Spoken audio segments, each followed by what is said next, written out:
Last year, I came across this study. In 2017, 352 ML researchers predicted the timelines for key AI tasks. And I am fascinated by this chart. They predicted a 50% chance that AI could write a high school essay by 2026 or a New York Times bestseller by 2049. In other words, forget anything happening soon. Just 3 years after the study, and GPT-3 was already writing essays unrecognizable from human writing. And that got me thinking, at what point did we go from this is an impossible future to this is changing the world?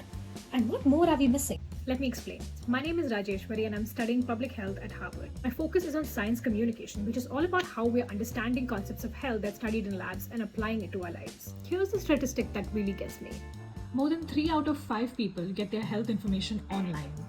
And the sheer volume of information on the internet since the AI boom is rising, with the real fear of misleading information that can harm real lives.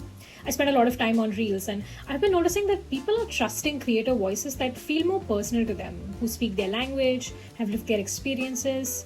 Fundamentally, the way we are consuming knowledge that we follow in our lives has changed. The new public health frontline is social media.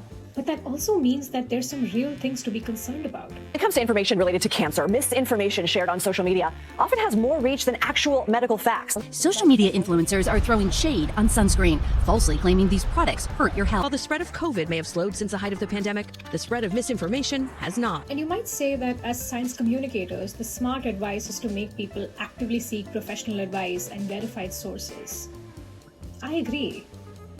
I just also think there's a responsibility to meet people where they are. The hardest part about science communication is that I rely, and other scientists rely so heavily on technical terms. Currently, most research papers are locked behind paywalls, and access can run as high as tens or hundreds of dollars per article. So we're telling people to seek out good science, but we're also putting it behind a paywall, make it impossible to interpret, and then we turn around and wonder why there's so much half-baked information out there. Despite its concerns, AI has an ability to democratize knowledge like never before, and it's important for us to guide these technologies early on before they go further off the rails to serve the people who need it the most. It's why I joined the founding team of Science to People, to guide AI to help improve access to quality health information that then becomes content online. In this journey, as a non-engineer myself, I needed to understand how these technologies do what they do, and where and why are they falling short. That's why I'm starting Explained. Every video will tackle one core idea, and I'll be talking to many smart people to help me. The goal is honest, simplistic explainers that help you grasp concepts of AI. And if that sounds good, follow for more.